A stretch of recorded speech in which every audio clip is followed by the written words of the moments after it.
കൂട്ടുകാരെ, അപ്പോൾ ഞാൻ ആദ്യമായിട്ട് എൻ്റെ യൂട്യൂബ് ചാനലിലേക്ക് എല്ലാവരെയും സ്വാഗതം ചെയ്യാണ്.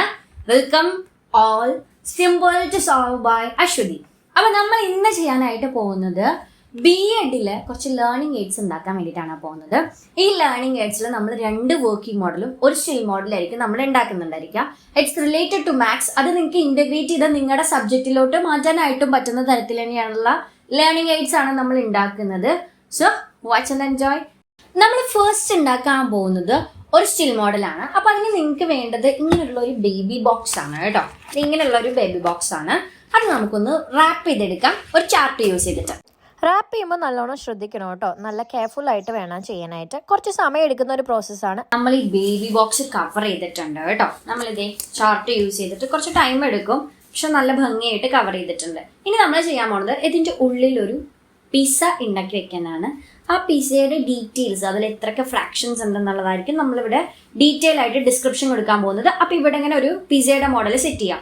ഇപ്പൊ നിങ്ങൾ ഒരു ലാംഗ്വേജ് ഒക്കെ എടുക്കുന്ന ഒരാളാണെങ്കിൽ ഇപ്പോൾ റൈറ്ററെ കാണിക്കാൻ നമുക്ക് റൈറ്ററുടെ പേര് ഇവിടെ ഇങ്ങനെ സ്റ്റിക്ക് ചെയ്തതിന് ശേഷം റൈറ്ററിനെ നമുക്ക് ഇങ്ങനെ കാണിക്കാം. ഇപ്പൊ നിങ്ങൾ ബയോളജി ഒക്കെ എടുക്കുന്ന ഒരാളാണെങ്കിൽ ഇപ്പോൾ വല്ല ഓർഗൻ ഉണ്ടെങ്കിൽ ആ ഓർഗൻ ഇവിടെ ഇങ്ങനെ നല്ല ഭംഗിയിൽ വരച്ച് അത് ഒന്ന് പ്രൊജക്ട് ചെയ്തുപോലെ വെച്ച് നമുക്ക് അതിൽ കുട്ടികൾക്ക് ഓരോരോ പോർഷൻസ് വെച്ച് പഠിപ്പിക്കാം. അങ്ങനെ എന്ത് വേണമെങ്കിലും അപ്പൊ നിങ്ങളുടെ സബ്ജക്റ്റ് ആയിട്ട് നിങ്ങൾക്ക് ഇന്റഗ്രേറ്റ് ചെയ്യാനായിട്ടുള്ള കഴിവ് നല്ലോണം ഉണ്ടെങ്കിൽ നമുക്ക് എന്തൊരു സാധനം വെച്ചിട്ടും ഇഷ്ടമുള്ള ലേണിംഗ് എയ്ഡ് ഉണ്ടാക്കാനായിട്ട് പറ്റും കേട്ടോ. നമുക്ക് ഇനി വേണ്ടത് ഇങ്ങനെ കട്ടിയുള്ള ഒരു കാർഡ്ബോർഡ് പീസാണ്. ഈ കാർഡ്ബോർഡ് പീസിൽ നമ്മളൊരു പിസ്സ കട്ട് ചെയ്തെടുക്കുന്നു, അതിന് നല്ല ഭംഗിയായിട്ട് കളർ ചെയ്യുന്നു. ആ ബോക്സിലൊന്ന് പ്രൊജക്റ്റ് ചെയ്യാൻ വേണ്ടിയിട്ട് നമ്മൾ കുറച്ച് കാർഡ്ബോർഡ് പീസ് അധികം വെച്ചിട്ട് നമ്മുടെ പിസ്സയുടെ ഷേപ്പിൽ കട്ട് ചെയ്തെടുത്ത പീസ് ഒന്ന് വെച്ച് നോക്കും. നമ്മളിപ്പോൾ ഏകദേശം പിസ്സയുടെ ഒരു ഔട്ട്ലൈൻ ഇട്ടു. നമ്മൾ ഈ ഒരു സൈഡ് പോർഷൻ മാത്രമേ കാണുള്ളൂ. അപ്പോൾ ഈ സൈഡിൽ നമ്മൾ ജസ്റ്റ് ഡിസൈൻ ചെയ്യാം. ഇപ്പം നിങ്ങൾക്ക് പേപ്പർ കട്ട് ചെയ്ത് ഒട്ടിക്കാൻ പറ്റുമെങ്കിൽ അത് ഒട്ടിച്ചാൽ കുറച്ചുകൂടെ പെർഫെക്റ്റ് ആയിരിക്കും. ഇനി നമ്മൾ ചെയ്യുന്നത് എന്താണെന്ന് വെച്ച് കഴിഞ്ഞാൽ പിൻട്രസ്റ്റ് നല്ലൊരു പിസ്സയുടെ ഇമേജ് നോക്കിയിട്ട് നമ്മളിതിൽ എന്ത് ചെയ്യുക, ഡ്രോ ചെയ്തെടുക്കുകയാണ് കേട്ടോ ചെയ്യുന്നത്. ഉള്ളിൽ വെക്കാനുള്ള ഒരു ഷീറ്റും അതേപോലെ തന്നെ പുറത്ത് കൊടുക്കാനുള്ള ഒരു ഷീറ്റും നമ്മൾ പ്രിപ്പയർ ചെയ്തിട്ടുണ്ട്. അപ്പം ഇനി നമുക്ക് ഈ പിസ്സ ഇങ്ങോട്ട് എടുത്ത് വെക്കാം. ഇപ്പം ഇത് ഓൾമോസ്റ്റ് ഒട്ടി കഴിഞ്ഞിട്ടുണ്ടായിരിക്കും കേട്ടോ. ഇനി നമുക്കിത് സ്റ്റിക്ക് ചെയ്ത് കൊടുക്കാം. കുറച്ച് ഗം എടുത്തിട്ട് നല്ലോണം സ്പ്രെഡ് ചെയ്ത് കൊടുക്കുക.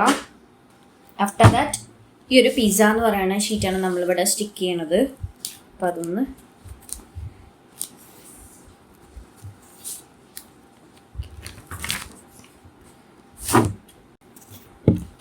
ഈ ഒരു ഷീറ്റ് ഇവിടെ സ്റ്റിക്ക് ചെയ്ത് കൊടുക്കാം. സോ ഇപ്പം തന്നെ ഈ കുട്ടികൾ ഇതിൻ്റെ ഫ്രാക്ഷൻ പറയാനായിട്ട് ശ്രമിക്കും. അതായത് ഇപ്പോൾ ഗ്രീൻ ലീവ്സിൻ്റെ ഫ്രാക്ഷൻ എത്രയാണ്? It is 2/4. ഫർദർ 1/2 എന്ന് നമുക്ക് എഴുതാം വേണമെങ്കിൽ. അല്ലെങ്കിൽ ഇതേപോലെ തന്നെ ഈ ഒരു പിക്ചർ ഇവിടെ ഉണ്ട്.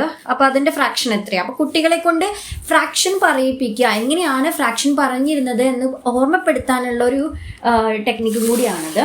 ഇനി നമ്മളിതിൽ ചെയ്യുന്നതിൻ്റെ ടോപ്പ് കോട്ടിങ്സിൽ ജസ്റ്റ് ഇവിടെ ഇങ്ങനെ ഈ ഫ്രാക്ഷൻ ഫണ്ട് എന്ന് പറയുന്നത് നമുക്ക് ഇഷ്ടമുള്ള പേരെടുക്കാം കേട്ടോ. ഞാനിതിങ്ങനെ ഫ്രാക്ഷൻ ഫണ്ട് എന്ന് പറയുന്ന നെയിമാണ് ഇതിൽ കൊടുക്കണേ. അപ്പോൾ ഇത് കൊടുത്തിട്ട് ജസ്റ്റ് ഗ്ലൂ വെച്ച് നല്ലോണം സ്പ്രെഡ് ചെയ്ത് കൊടുക്കുക. ഗമ്മ് നല്ലോണം സ്പ്രെഡ് ചെയ്ത് കൊടുത്തതിന് ശേഷം ഇതൊന്ന് ജസ്റ്റ് സ്റ്റിക്ക് ചെയ്ത് കൊടുക്കാവേ.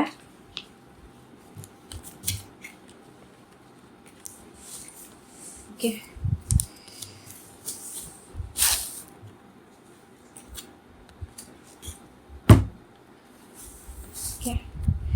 അപ്പോൾ ഇനി ഇതിൽ എന്തെങ്കിലും ഡെക്കറേഷൻ പണികൾ വേണമെങ്കിൽ നിങ്ങൾക്ക് ചെയ്യാം. ഞാനിപ്പോൾ ഇതിൽ നിർത്തുകയാണ്, കാരണം നമുക്കിനി ബാക്കി ഉണ്ടാക്കാനുണ്ടല്ലോ. ഓക്കെ, ഇപ്പം ഇതിങ്ങനെ ഒരു സ്റ്റീൽ മോഡലായിട്ട് വരും. ഇപ്പം നമുക്ക് ഇനി പറഞ്ഞില്ലേ, ഇത് ഇൻ്റഗ്രേറ്റ് ചെയ്ത് നിങ്ങൾക്ക് ഏത് സബ്ജക്റ്റിലോട്ട് വേണമെങ്കിലും ഇങ്ങനെ ആക്കി എടുക്കാം. അത് നിങ്ങളുടെ ഡിപ്പെൻഡ്സ് അപ്പോൺ യുവർ എബിലിറ്റി ആണ്. അപ്പം നമ്മുടെ ഫ്രാക്ഷൻ ഫണ്ട് എന്ന് പറയുന്ന നമ്മുടെ ഒരു സ്റ്റീൽ മോഡൽ ഇപ്പം റെഡി ആയിട്ടുണ്ട് കേട്ടോ. ഇതാണ് നമ്മുടെ ഫൈനൽ ഔട്ട്കം. ഇതിന് നമ്മൾ കുറച്ചും കൂടെ ഭംഗിയുള്ള സെല്ലോ ടാപ്പ് ഒക്കെ വെച്ച് ഒന്ന് ഭംഗിയാക്കി കൊടുക്കുന്നുണ്ട്. അതേപോലെ തന്നെ കുറച്ചും കൂടെ ഭംഗിയൊക്കെ നിങ്ങൾക്ക് ഇഷ്ടമുള്ള പോലെ ചെയ്യാം. ഇതിപ്പോൾ ഞാൻ പെട്ടെന്ന് ചെയ്യാൻ പറ്റുന്ന രീതിയിൽ കുറച്ചുകൂടെ ഈസി ആയിട്ട് ചെയ്യാൻ പറ്റുന്ന രീതിയിൽ ചെയ്തിട്ടുണ്ടെന്നുള്ളൂ. അപ്പോൾ താങ്ക് യു. അപ്പോൾ ഇനി നമുക്ക് ഒരു വർക്കിംഗ് മോഡലും പിന്നെ ഒരു വർക്കിംഗ് മോഡലും ഉണ്ട്. അപ്പോൾ നമുക്കത് അടുത്ത വീഡിയോയിൽ ചെയ്യാം. അപ്പോൾ സ്റ്റേ കണക്റ്റഡ്. അപ്പോൾ നമുക്ക് അടുത്ത വീഡിയോ ആയിട്ട് വീണ്ടും കാണാം കേട്ടോ. അപ്പോൾ ഓക്കെ, ബൈ ബൈ, ടാറ്റാ.